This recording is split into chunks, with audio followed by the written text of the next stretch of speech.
Whether you're a first-time home buyer or going through the process again, I'll be sharing different techniques you can use to buy a home without a bank. But first, I'd like to share a quick story about my own experience using creative financing. My own story. I actually purchased a home for $1,500 down, and I've bought other homes with no money down. I know it sounds crazy, but with the right knowledge and tools, it can be done. The home I bought for $1,500 was from a motivated seller who needed to sell quickly as they were relocating. I found them at the right time and negotiated a deal where all they needed was $1,500 to move. By asking the right questions, I found out that $1,500 would be enough for them.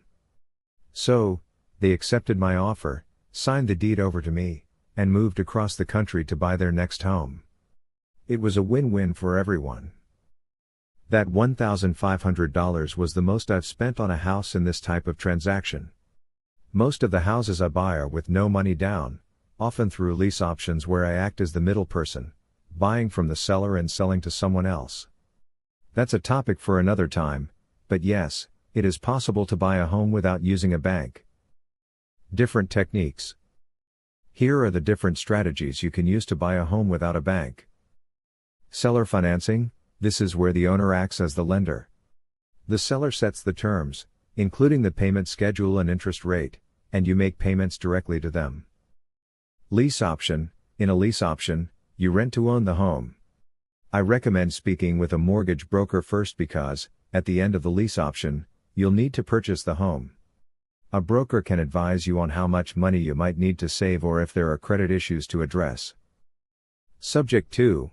This was the method I used when I bought the home for $1,500. Here, you buy the home subject to the existing financing. The seller's mortgage remains in their name, but the deed is transferred to you, making you the owner. You make payments as if you were the seller and can then lease, rent to own, or resell the property. You have control over the property as long as you keep up with payments to the seller. I know this can sound overwhelming, and that's why I offer consulting services. I also provide a free 10-minute consultation to help you decide if these options could work for you. Risks. While these methods can be exciting, they do come with risks. For example, with seller financing, interest rates may be slightly higher as the seller is taking on more risk.